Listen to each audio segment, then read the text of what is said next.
Hi, I'm Pete. And I'm Sam, and we're the co-founders of happystride. happystride is a cool running and fitness brand specialising in bright and functional running clothing. And this is the Running Makes Me Happy podcast, the podcast that inspires happy running. On today's episode, we chat to Sam of Bags Performance. Sam talks about the discipline needed for training on the beach, importance of being part of a community, and how giving up alcohol has helped many aspects of his life. Welcome to the Running Makes Me Happy podcast, Sam. Thank you so much for having me. Really excited to have you on today. So how are you? I'm good, thank you. Bit of a mad rush to get here, but I'm here. Yeah. Had lots of equipment in the van banging around on the way here, but I'm here. So yeah, thanks so much for bringing me on the show. Great to have you. It's so good to have you. We've known each other a long time, haven't we? Yeah. So yeah, obviously I know a lot about your journey. I've watched you grow on social media and everything you've been doing. So you were previously Bags Bootcamp. Yes. You're now called Bags Performance. Yes. We would love to hear about your business. What is it? What do you do? So my business started from hosting boot camps, originally Bags Bootcamp, and they started on the beach. And right now I'm doing boot camps on the beach pretty much every day, personal training also nearly every day. And then I'm also writing programs, doing online training for a whole load of marathon runners, new runners, all types of runners. Oh, nice. Yeah. Wow. So you do loads. So that's kind of where the change from boot camp to performance came from. Yeah, I wanted to have a name that captured everything that I'm doing, because I think it'd just be confusing for anyone that was to see it as a boot camp. For anyone that wants to take the running to a new level, or do any say boxing training with me or performance training. Yeah. It just opens up the market for me, I think. Yeah. Amazing. And we understand you used to work in London in corporate. Tell us a bit about, I suppose, the journey from working in London to Bags Performance, becoming a personal trainer. What made you sort of leave the London life? Yeah, I think I was in the city for about 13 years.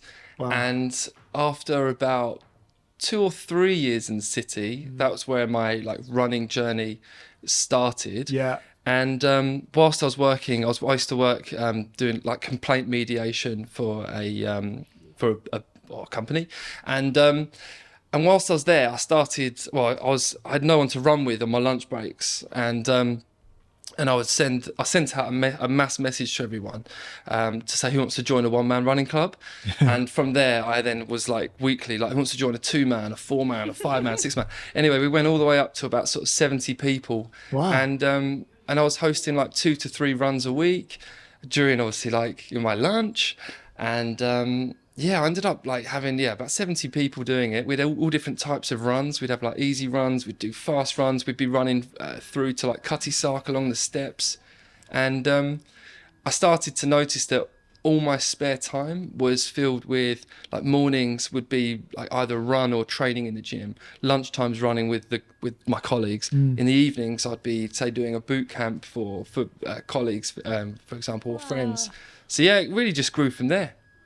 Wow, that's amazing. Yeah. And did it start as like a side hustle before you went full time?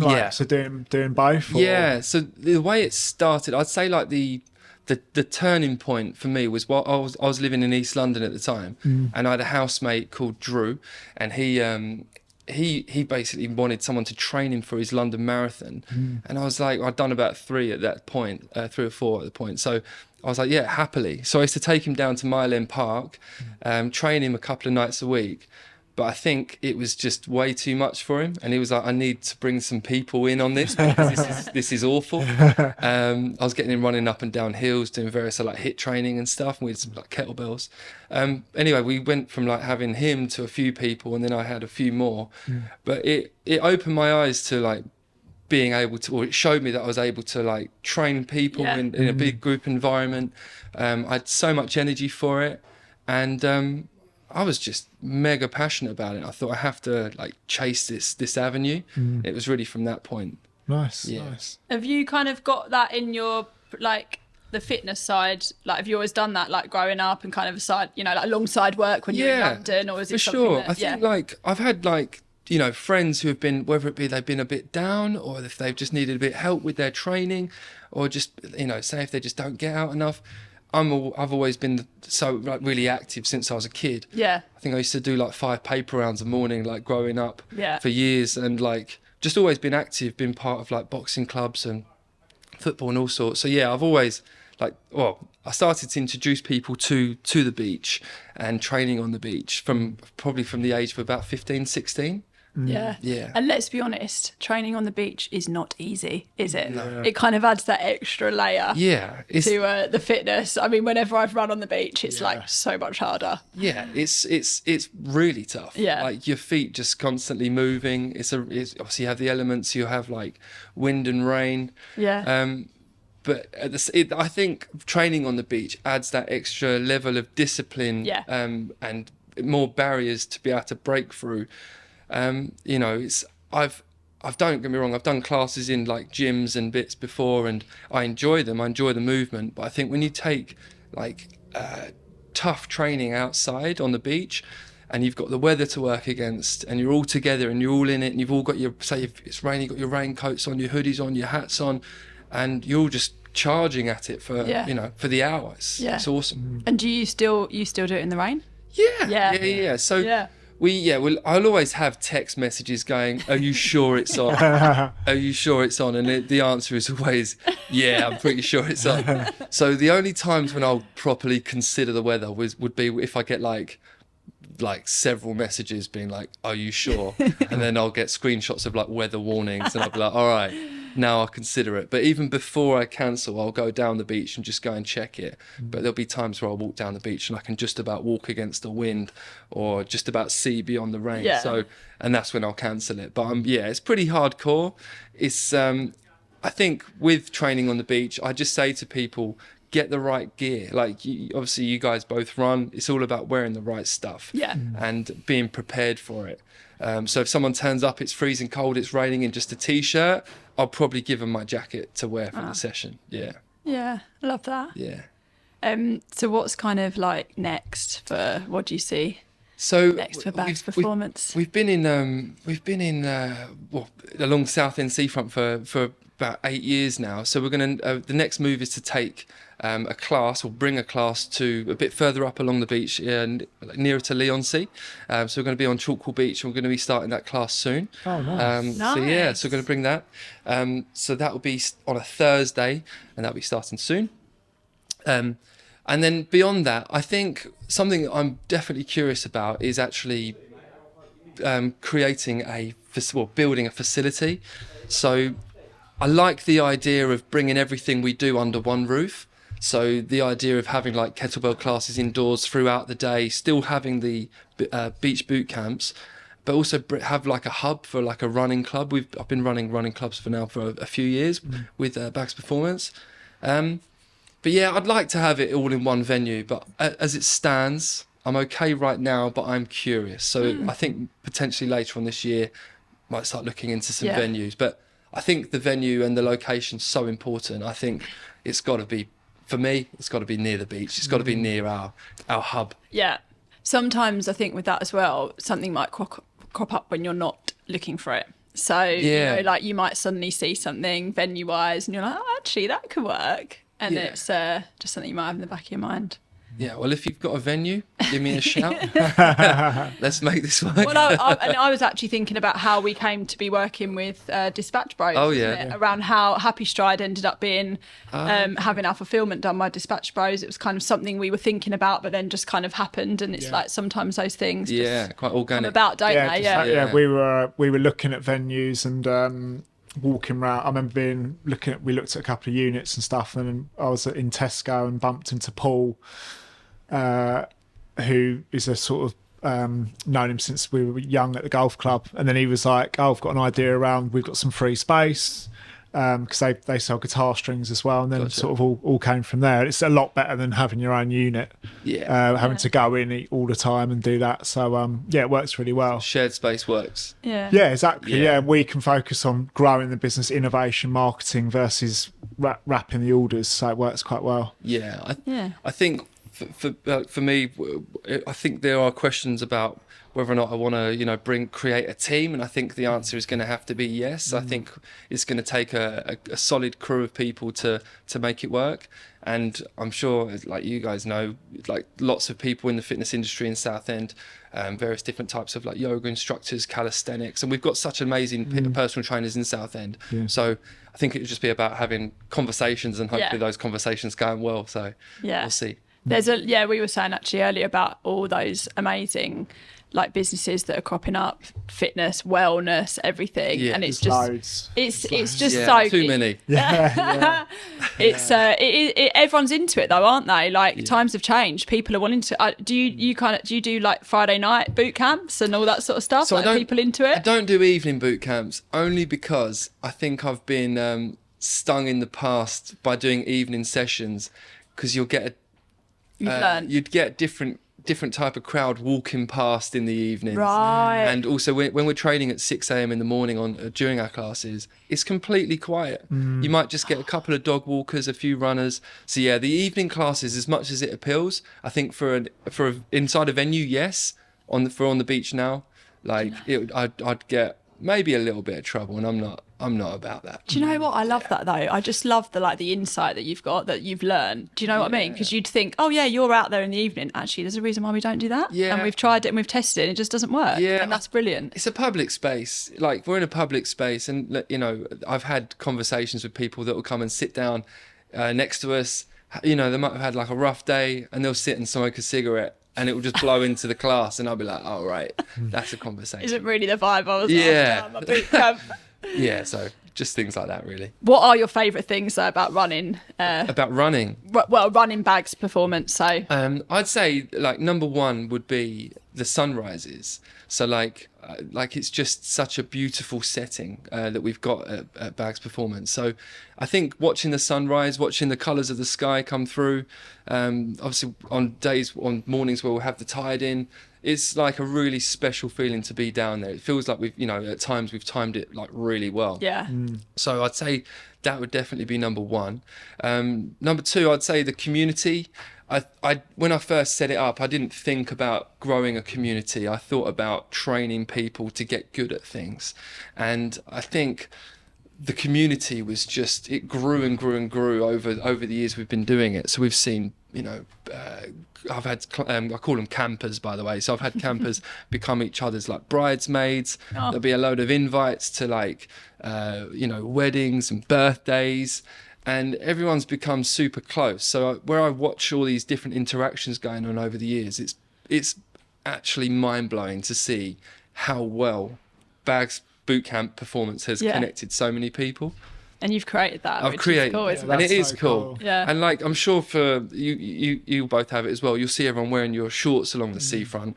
I get a load of people wearing my t-shirts, my beanies, and the amount of times I'll be out and say, "Oh, just see someone wearing your t-shirt in this shop, in that shop, saw them running here." But it's like you've got all these campers everywhere, all representing. Yeah. And my question is always, well, where did you see them? What were they doing? Were they training, or were they just wearing the merch? Are they working hard? Oh, I love that. Yeah. Yeah, I was like, I've seen your every Christmas, don't you do like some sort of like dinner night out thing? Yeah. I've seen your picture on Instagram, like you're in the middle and it's like loads of you. It looks like a real good community. Yeah, it is. And I think like Christmas, it's such a good time to bring everyone together. And we do awards. So I get everyone to vote for like various different things. So like, boot camper of the year, most inspirational. And I think when I read through all the nominations and the detail, it's just amazing, like what people like see in each other. So yeah, it's amazing to read that. And I try and share as much of that as I can on the night. Normally everyone's in a rush to go and, dance to some garage or something like that. So, yeah, it's awesome. I absolutely love what we have. And I want that to continue for as long as I can. Yeah. So running a small business, I'm assuming you sometimes have some challenges. Can you talk about any of those challenges and sort of how you sort of overcome them? Yeah, so I'd say like the main challenge for me, which probably doesn't apply to like 99% of people, is the weather. So I do have, I would say like a down season. So Is it all outside? It's like all always outside. Apart yeah. from if people want to do personal training, we have that indoors. I used to have classes indoors until the feedback was, yeah, but it's not outdoors. So I just took it outside and just told everyone to, you know, crack on and, you know, buy the rain jackets, the hats, and all that. It's like the beach is like your USP. Yeah, 100%. It's like all the other boot camps you see in a park or in a gym. Or I see the guy at the bottom of Hadley Country Park when I run past him on the way to Lee Station. Like, yeah, you don't see anyone else doing it on the beach. No, you don't. It's a tough gig, and I think what I do and what I've done over the years is I'll start prepping from like September, October to tell people it's coming. There is people are going to need to start, you know, investing in some quality workout gear and get ready for those sessions. And I think as well, like, I'll admit, you have to put a little bit of pressure on people to continue coming and make it as engaging as possible. There are like some days where it's super cold and you'll have 75% people there saying it's freezing. But what I have to do in the workout as well is change the type of warm up. It won't be as stretchy and slow and chill. It will be like high intensity cardio, getting everyone sweating in the first one. Yeah, exactly. And then you'll see all the layers coming off and I assume it's dark as well. Yeah, it's pretty in dark. The winter, yeah, I'm it is thinking pretty dark, dark. cold, next to the sea. Yeah. Sandy. You look terrified. Is this why I've never seen you there? Yeah, you have tried to get me down there a few times. Yeah, that's right. No, I mean, I can see how the weather is, in the dark, but that's even, as you say, that's kind of part of the challenge, isn't it? It is, yeah, it is. And I think, like, obviously, like, there are different things that I do. So I have online training and I have personal training. I coach a lot of people in boxing. So I have to have other avenues. If it was solely boot camp, I would have to just go into hibernation over winter. But it all levels itself out over time. So now I suppose is like coming into summer. That's like going to be the best time. You're going to see me smiling a lot. Yeah. I think it's the same with us with selling shorts. As our main product. Like you have like January, February fitness, then it builds up like over the summer. Then you have Christmas, but like January, February is normally our quietest time. Yeah. So yeah. And also, I guess as well, a lot of races don't really start until later. Spring, in the year. Spring's good, isn't it? The marathons and stuff like that, and all the halves. I think as well, another challenge I've had over the last couple of years has been the feature of AI for running. So obviously it's so accessible to go and get a program and help from AI. And obviously there's a new running app as well that a lot of people use, which is of course very reasonable, should we say? Yeah. So I think that's definitely been a challenge. Well, it has been a challenge for me.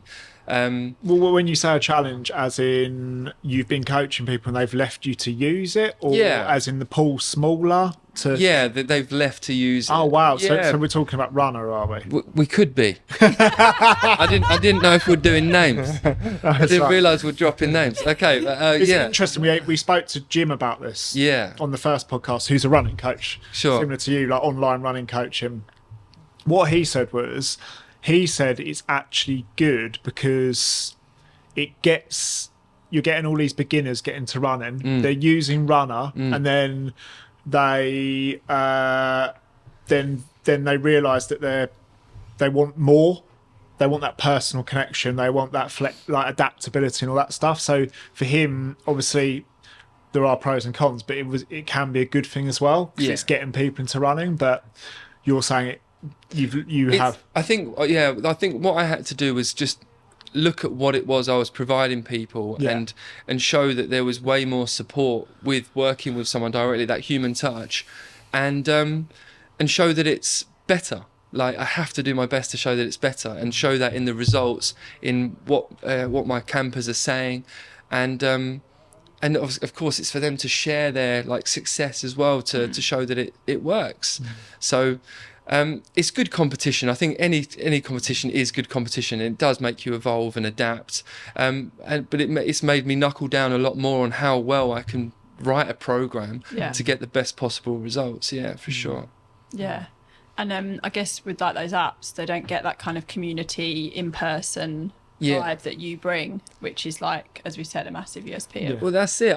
I think something that I've been able to do over the years as well, having worked with a lot of different like runners and campers, is say if I've got someone who's working their way up in speed, let's say if their goal is to run a faster 5k, 10k, half marathon, when they're working their way up in time, I might have 5, 6, 7 people that I know that can go out and help pace them for those runs, who are all also training for that same type of thing. And I can start just making connections with people.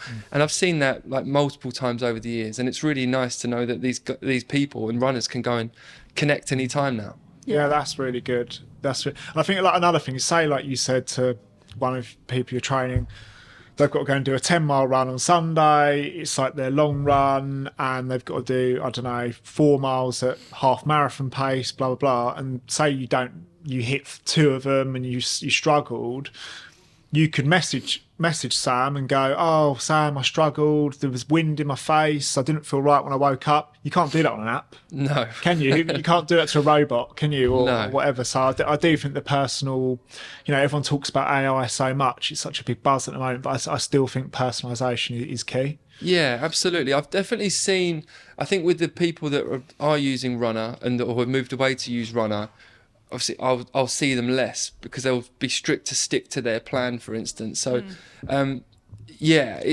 think it's for people to trial out. I definitely think having a program, having a plan is a great thing. 100%. But yeah, ultimately it's for me to work harder and yeah.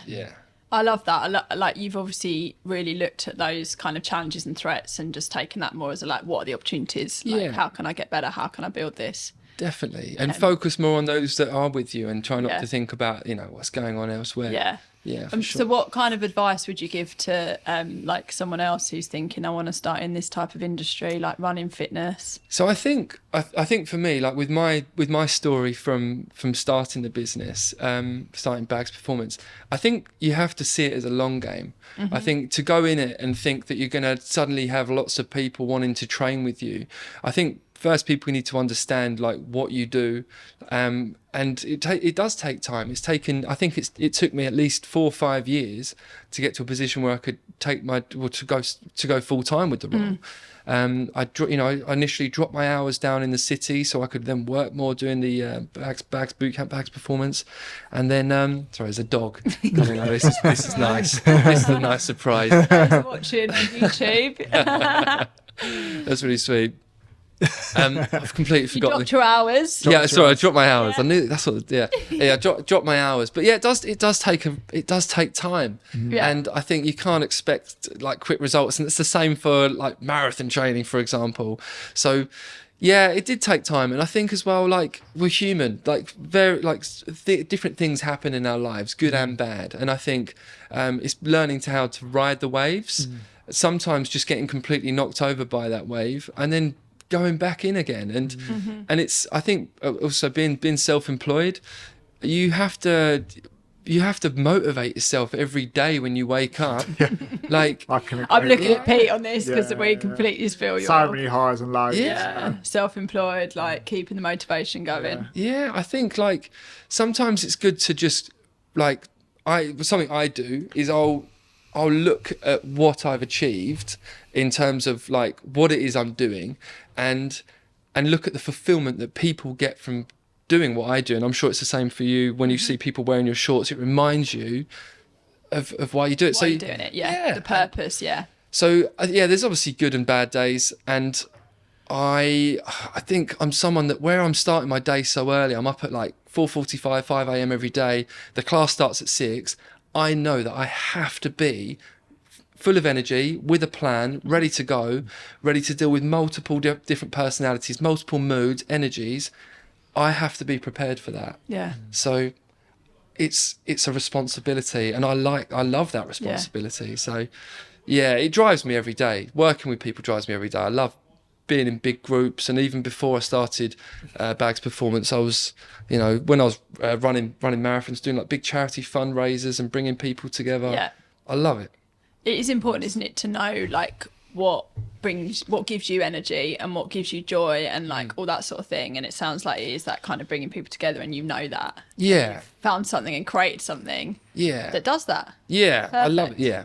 You going to come down now, Sam? I've sold it to me. I think you've got Honestly, the pure reason is it's like, it just feels like it's about 15 minutes away, and I'm like, I could walk out the door. It's all right. And just We've got the new class coming But soon. the We'll one, get it- we'll get it the done. new class sounds right up my Yeah. street. No, definitely. Cool. So tell us a bit about your running background. How long you've been running? What sort of distances? Yeah, sure. So my running background, I started running when I joined a boxing club when I was 15. So I joined Lifton's Way Boys Club, and the what you had to do first was run. I think it was like 3 to 4K before you then put on your wraps, did your skipping, hit the bags, and sparred. And I was just completely shattered by the time that the run was done. I had absolutely zero cardio. And when I first sparred, I think that was after about a month or so, I got absolutely battered by a guy. And I asked him a bit about his background because he joined at the same time as me, and he said he was a cross-country runner. So it made me open my eyes about what I was missing. So I started adding like it was like 5 milers, 5Ks, that sort of distance. Every few days in and amongst the boxing training, and that's where I really started to notice my fitness levels boxing was so much better. And then fast forward to I was about 20, 21, and this is when I started doing like longer runs. So I had an ex-girlfriend that lived in Hadley, and I'd just come back from traveling at that time, and I had no job. So I was like, rather than spend money on the train, I'm going to run home from Hadley. So it was about a sort of 9 to 10 mile trip home. And I was doing that a few times a week. And it was nice because obviously I could go running when I wanted. At the time I was unemployed. And I used to run through like the old town and run along the seafront. It was glorious. And after a couple of months, well, it was about a month of doing that, and I'd been with this ex-girlfriend for at that time a short period of time, but I found out that her father had passed away from motor neuron disease, and I then decided, because I was doing so much running, that I would then raise money for the charity. So that's where we started the fundraising. I'd have videos made on YouTube, just like some fun bits. It's like bringing people together for like charity auctions at a local restaurant. We'd have like singers, and it turned into this like really big like function where we fundraised, and it was fun because people were coming with me to come and join me on the marathon. So the first one I did was the Copenhagen Marathon. Wow. So I'd never done any like races before, like no halves or no events. So like Copenhagen was the first one. And it was crazy because on the day it was, I think, like the hottest day of the year. And I remember getting about 15, 16 miles in, and, you know, it's not like running around Barling, you know, in January, February.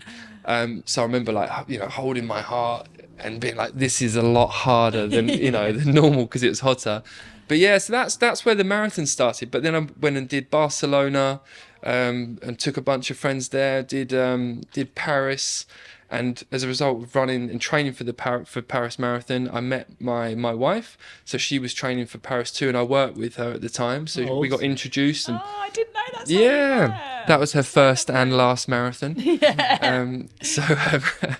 She's gonna hate me. Yeah, for people could, but it happens a lot. I think people do one marathon and think, that has to be done. Sam didn't like Paris Marathon. We did Paris I Marathon. found that very hard. Paris. Actually. that was how many have you done? I've done 2, but Paris was the second, and I did really struggle with that. I found it quite serious. Yeah. She did London first, and then went to Paris, and then did Paris. But obviously, if you've done London, Comparison, it's like it's amazing. Yeah. But I thought Paris was okay. Yeah. So Paris is actually my favourite marathon. Yeah. Wow. I think it's beautiful, and I think like So many people as well. It's like it's more than London. It's like nearly 50,000. or runners. Yeah. It's beautiful. I thought it was absolutely stunning. But I had a really really nice run out there, and then I did a couple more marathons after that. But that was when my running hit a block with I had an ankle reconstruction about 4 years ago. So I've had a lot of time off running, and I've definitely found that during the time off running, that was the time where my coaching skills went up. Yeah. Because I had to pivot. Yeah. Do you think could you do another marathon with your ankle? Yeah, Is that so- possible? Is that something you want to do, or is that? Yeah, so done? I did. A couple of years ago, so I had an ankle reconstruction in 2021, and then it was 2023 that I did the Edinburgh Marathon, and I think that was the most emotional, having had such a long break of running marathons, and managed to do it. My mobility in my left foot's not the same, but I had to stick at a certain pacing for the race, and I'll be honest, I cried my eyes out when I finished. Yeah, I was so happy. So I would like to do another one, but this year is just going to be, for me, half marathons. I have to, really like listen to my ankle. Listen to your body. Fair enough.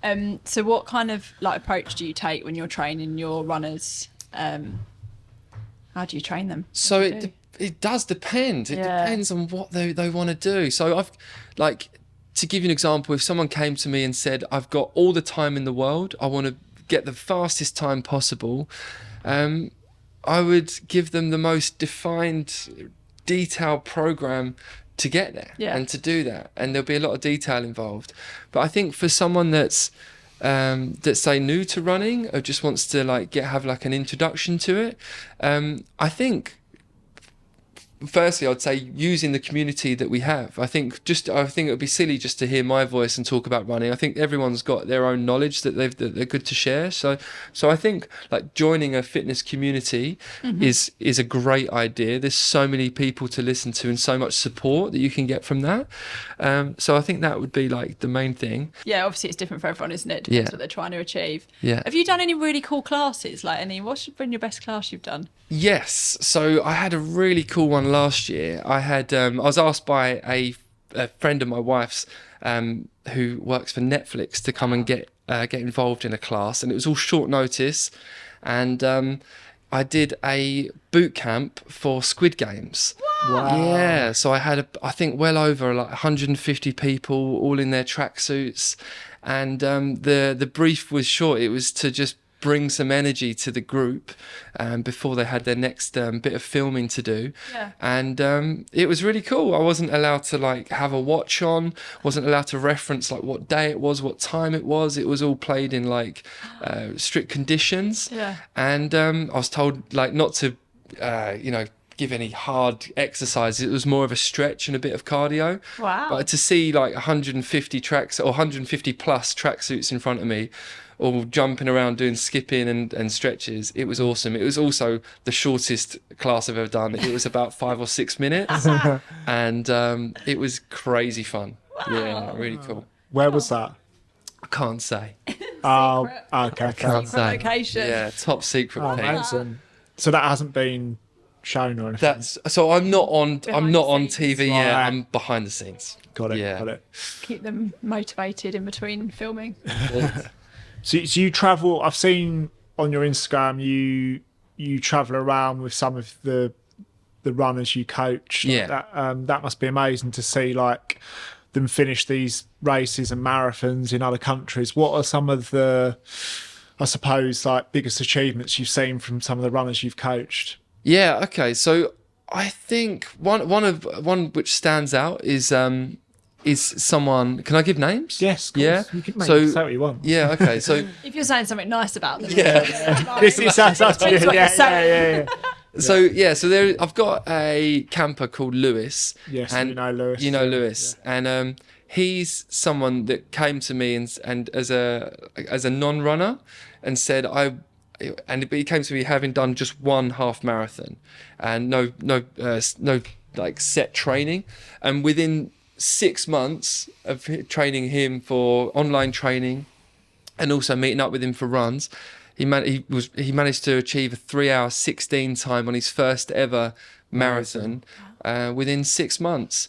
And I think since then he's gone on to do multiple 1 hour 19, 1 hour 20 half marathons. And he's really like taken performance to another level with his running. And I think for other examples as well, I had a client called camper called Gemma. So she ran her first ever marathon last year, and And yeah, she achieved a time of just over, I think it was 4 hours, 1 minute. Wow. And she's someone that's like just full of beans, like got crazy energy. She does boxing each week with me, and is like really sociable with all the boot campers. And yeah, she's achieved some amazing things. Oh, amazing. Yeah, I bet that feels so good as well when you see your campers achieve like amazing things. Yeah, definitely. And I think as well, there's another example where I've got someone called Danny, and he was someone that introduced me to doing online training. So when I was training him one summer, he was then going to move back to Berlin. Oh yes, Danny's bought a few happy strides. He loves it. He loves it. Yeah. So shout out Danny. Yeah, Danny does running. Danny. Cheers, Yeah. mate. Yeah. So he set me a bit of a challenge. So when he went back to Berlin after the summer, I'd been training him, doing personal training. He said, let's do some online bits, and I hadn't started doing anything like that at that point. This is a few years ago. So he set me the challenge of having him take his 10k time down from 43 minutes down to 39 minutes, and he said, I've got to do it within 6 weeks because I'm going to be going to a festival after 6 weeks. So I was like, right, okay. So and again wrote a really detailed plan, and he wasn't going to be running a race as such. He was just going to be running on Strava. So we looked into like location. Danny found an abandoned airport in Berlin. So we went out and ran like a 39-minute 10-second, I think that's what it was, 10k time. So Oh wow. yeah, it was really fun I like a challenge. Like if someone comes to me and says I've got this long and this is the target, like bring it on. Like, Yeah. yeah. So yeah, I know you said that you create like personalised programs for individuals, but if there's anyone listening that kind of wants to get into running, what would your top 3 tips be for runners trying to get into it? So number one, I would say find a community. I would say join a run club, look into doing park runs on a weekly basis. Because I think within that community, you're going to find knowledge, you're going to get support, you're going to make friends, and it will make running a far less lonelier place. And don't get me wrong, there's obviously some people that enjoy being by themselves, but I think it's always good to get a little help here and there when you need it. So I think that would be number one. 2 would be strength train. So going back some years for me, I saw a massive, I know in terms of like running times and stuff, it's not that important to some, but it is to others. But I'd say strength train like once or twice a week, like focusing on the muscle areas that are going to be used the most. So like getting in like solid leg sessions each week, working on things like plyometrics, like jumping exercises, making sure your core and hips are strong. So using things like Pilates. So look into like what sort of classes go on around you, and fit those in around your like running diary.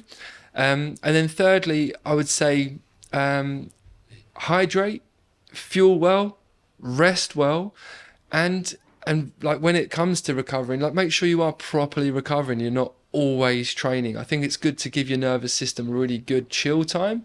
So yeah, definitely like treat your recovery days like you would treat them like your speed days or your long run days. Like they're as important. It's so yeah. So I'd say they are my top 3 tips. And I might have said it, yoga. Get doing yoga often. It's wonderful for your hips, it's wonderful for your movement, your joints, flexibility. So yeah, I started doing yoga a couple of years ago. I add it into my warm-ups on the beach, my personal training. Wonderful. Love that. Yeah, I mean, we talk about running obviously a lot, but also just movement in general. And it's really nice to hear how you said about like strength training. Yoga also then complements running as well, and it's not just about getting out there and time on feet, but it's everything that you do alongside it. I think you have to have a varied week. I think if you're just doing one thing only, it can work. Don't get me wrong, you can do like you could replace a leg strength day for like say running up a hill. It could be as good, but also for say someone that is a new runner, it also has like higher risks to injury. And I don't want to scare people from doing hill training, but I think it's good to do hills in moderation and build it up slowly like you would your distance. Yeah 100%. Don't go from 30 miles to 70 miles like I did the other day. How's the legs? To be honest, like I think because I've been running 17 years, it worked all right for me. But while I would say 10%, like increase your mileage by 10%. Yeah. So one week I did 35, and the next week I did 70. So you wouldn't recommend that to like a newbie, I don't think. No, absolutely not. So I was training a camper this morning, and I was looking over their Strava to see what they'd been up to, and obviously I give him a plan. I tell him what the plan is, tell him what the program is, and I saw he did 3 runs back to back, Friday, Saturday, Sunday, and on Sunday he was like, "Oh, my Achilles is aching." I was like, "Of course your Achilles is going to be aching." Yeah. So we're going to make sure he sticks to the plan going forward. Fair enough. So you mentioned half marathons. What's your next? Have you got any races in the diary? I have. I'm going to be doing the Hop It Half in June. Have you heard of that one? No, never heard that. I think I might have had people tag us in the Yeah. Hop It Half. Where is it? In Hampshire. Right. The yeah. Hampshire Hop It I Half. think we've been tagged in them Is that before. the ones we worked with last year? With the discount? Not sure, maybe. Okay, so that will be my next one. And that trail, is it? yeah, that's trail. Nice. And I think I'm keen to do it. I enjoyed aspects of like the Benfleet 15 when I did it last year. So I'm gonna go and take my time on the Hop It Half, and then later in the year I've just signed up to the Lisbon Half Marathon. Oh wow! And I'll be travelling with Lewis and a couple of other friends who are going to be running the marathon out there. So we're going to go and support. So is it the same day, half and marathon? It's not actually. So the marathon's on the Saturday and the half's on the Sunday. Oh, amazing! So we're going to go on holiday together and not see each other. So that should be fun. And then the Shoreditch Half. I've just signed up to the Shoreditch Half as well. Wow. So you've got a few this year. yeah, and we've circulated all the runs on like the Bags Performance group.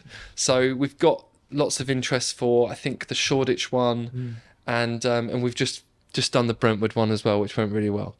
Yes. Yes. That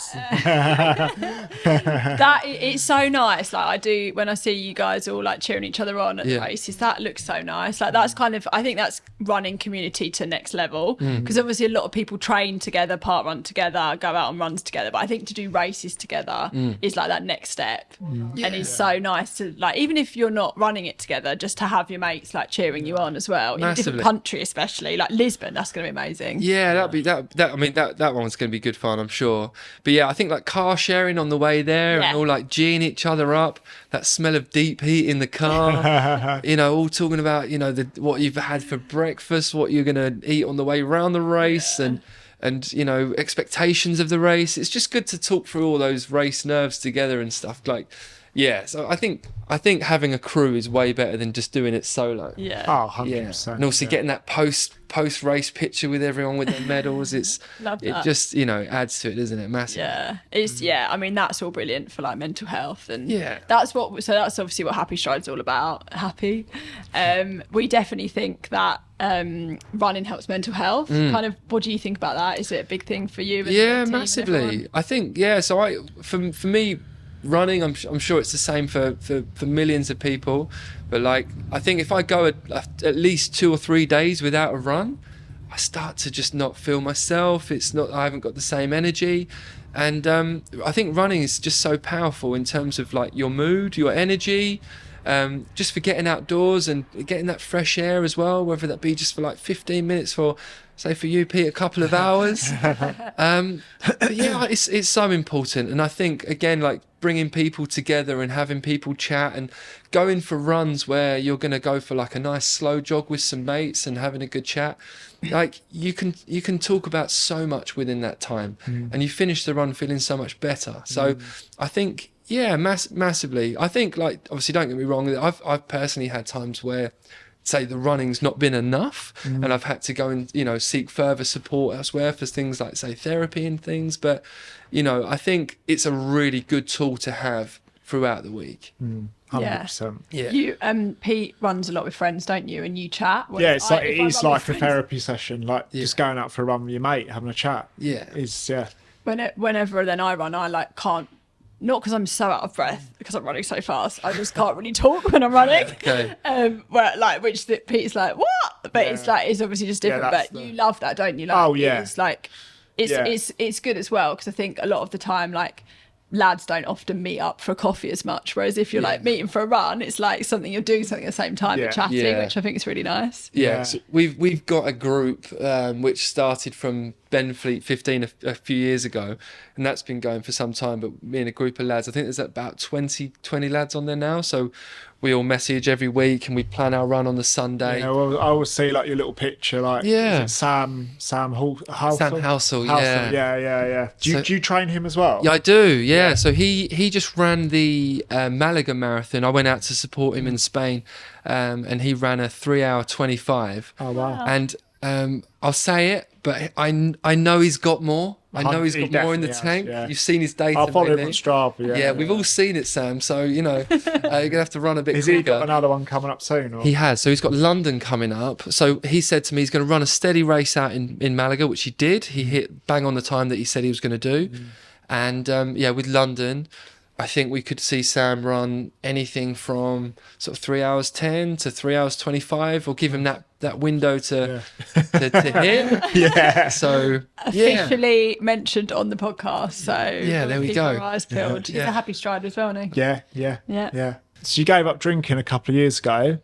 We'd love to talk about why you gave up and what the benefits have been for you. Yeah, sure. So I think for me, alcohol was like a part of my life from like as a teenager all the way up until my mid 30s, and it's something that I've always done, and I think I would go as far as to say I was a binge drinker at times. I never really had an off switch, and it heavily impacted my participation in events. I mean, there's been times where I've booked races, not done them because I've say partied instead. And I think throughout my 20s I could get away with that. I think I was burning the candle from both ends in my 20s. I was running marathons and training all the time, and also partying heavily whilst I was living in London.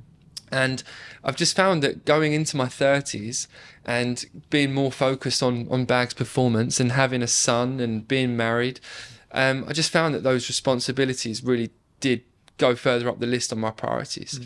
And Amazing, mate. Amazing. So I got to a point where I was going for runs with Lewis, and he became an online client of mine, and he said, well, why don't you come running with me? And I didn't really run that much with my clients, like on a Sunday, for instance. I would normally do my thing. And I went for a run with him, and during that run, we had such an amazing like heart-to-heart.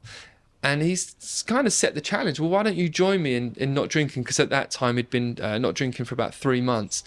And I really gave it some thought, and I thought, I'm going to set an end date to when I'm going to stop. So I had like one last party in the diary with Danny. Actually, Danny does running. We went and watched Skepta actually, and I remember that being the last day. And I said to Danny, "This is it. This is my last day drinking." And he kind of looked at me and was like, "Yeah, all right, yeah, cool, like, that's great."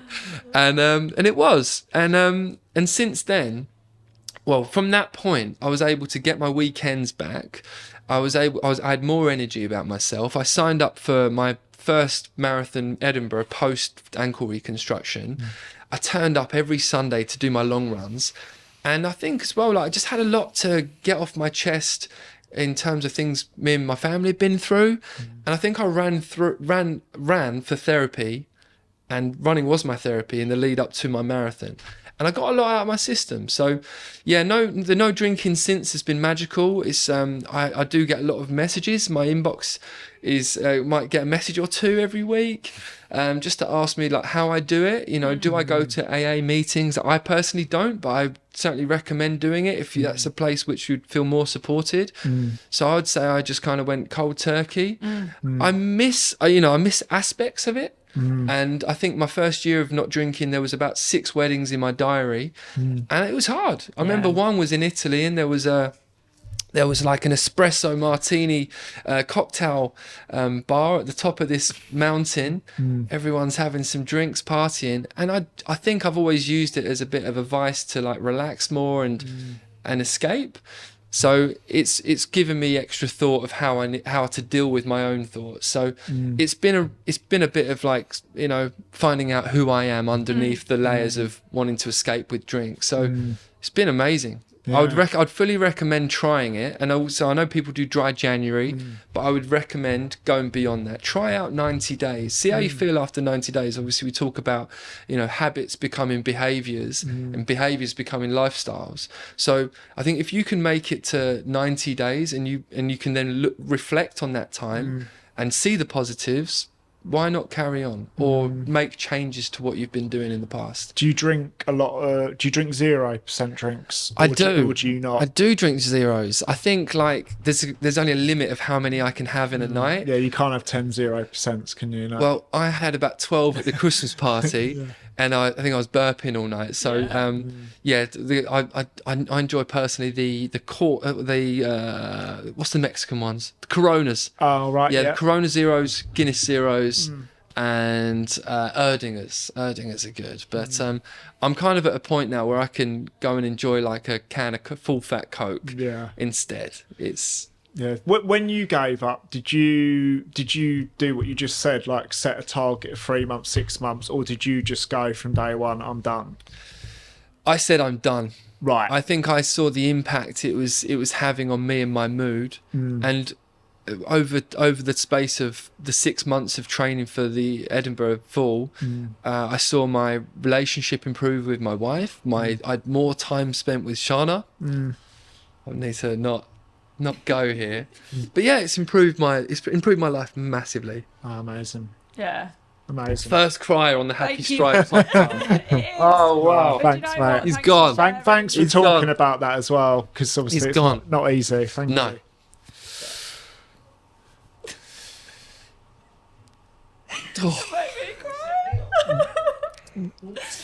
Crikey. Yeah. Sorry, guys. Didn't mean that. Oh, thanks. I was going to ask, and thank you for sharing all that stuff. That's all right. Do you find it's kind of more like accepted now as a thing? Because I think, so I haven't drunk for like 5 or 6 years, Have you not? No. Wow. and I talk about it I more than you haven't. then. But I haven't drunk for fertility reasons, but I haven't. Gotcha. But I also haven't. I don't care because Yeah. it was never a big thing. It wasn't Gotcha. like, oh, I really miss drink. It's just the thing now, and I just don't drink, do I? It's not even a. Although that Italy wedding you just described, I would have probably found quite hard if there was a espresso martini fountain or something, So- an Aperol and things like that. So but it's just not part of my life, No. so I don't care. And I think I do think it's getting better in terms of like if you're not drinking, like in the past someone might have said something, whereas I don't get that. I mean, now maybe because people know the reason it's not really a thing. But I also think in the past it was a bit like, oh, why are you drinking? Whereas now, I don't think people care as much. Have you found that or not? And is it different for guys? I guess is another thing. I'm gonna say yes and no. If you're Yeah. going to like a big occasion, like a wedding, I have the same person ask me 4 or 5 times over the course of the day Yeah. why I'm not drinking, and Yeah. then start to try and delve more and more. Especially into if they've been drinking, because Yeah. then they had a few drinks and then Yeah. it kind of, So I'll hear the same stories over and over. But I with weddings, so just bear this in mind if you're going to invite me to your wedding in the future. I have like, Luckily, we're already married. so I have like a cut off. So I'll set like a time, and I'll just go. And I've driven to the wedding if it's in the UK, but I'll normally go and sit in the car for a bit and go and chill out, because I find that the social part of a wedding and the drinking aspect and Yeah. the party, I just find it's too much for me for so many hours. So I have to Yeah. go and like. I completely get that. Yeah, I have to get go and that. check out for Yeah. a bit. Yeah. Yeah, I do get that. That part where everyone's had a few drinks and it suddenly changes. Yeah. Yeah. Yeah, fair enough. Yeah, cool. Well, thank you so much. And yeah, that was definitely the first tears on the podcast. So thanks for being so honest. Anyway, It's okay. Okay, to kind of move on from that, we're talking about Happy Stride for a second. Yes. Is that all right? We just want to ask you what your favourite Happy Stride design is. Okay. My favourite pair of shorts Yeah. is the Breath of Fresh Air. Ooh. Oh, nice. The Yeah. polka dot, the half Yeah. and half. And the reason why is because they've got the teal colour It's similar to your. that match my colour. Yeah, So I nice. can wear a boot camp shirt and those Oh, yeah. shorts Yeah. and look really cool. Yeah. I love that. Yeah, that. I thought you were going to say a leopard print because I do think of you and I think of leopard print. All right, we're talking about my tattoo. Art. Yeah. Yes. No, I do. The first pair I bought was the purple leopard one. Yeah. Yeah. Back in the day, yeah. But the breath of fresh air. Yeah, amazing. Yeah, good rationale as well, definitely. Yeah. Matching. What would be, if you could come up with design yourself, like what would you go for? So at our classes, maybe like once or twice a year, we have a seal come and feature at our at boot camp. It'll swim around and it's amazing to watch. So I think I would have, if you haven't already got them, We haven't got any seals. some seal shorts. Oh, nice. Yeah. And if you do decide to do that, you can use my name, Sammy the Seal Short. There we go. A fish. And maybe a kettlebell on there somewhere as well. Yeah, doing weights. Yeah. All right, nice one. Yeah, we'll add that to the list. Yeah, cheers, mate. We'll put that one down. We haven't got that on there, have we? So this is something we're going to ask every guest at the end of the podcast. This last question. What's your dream race that you'd like to do one day and why? Or maybe even if you're not going to do it one day, what's your dream race? I would say dream race, it's got to be a Southend full marathon. Yeah. And it has to take in account all the best locations of Southend. So for anyone that's not from Southend, I apologise, but places like the Garrison, places like Barling, the Pier, Belton Way, Livestand Way, Seafront Hills, and just bring the best parts of Southend like to the forefront, because it's such an awesome place to run. We have so many runners, so many great locations to run. I would bring them all together, and on top of that I would make sure that every one of my clients is running it. No one's injured, no one bows out, and we all go for a big fat brunch afterwards. And everyone's wearing happy strides. And everyone's And bags, boot camp, bags. Yeah, Sammy the Seal happy strides. Sammy the Seal ones, Yeah.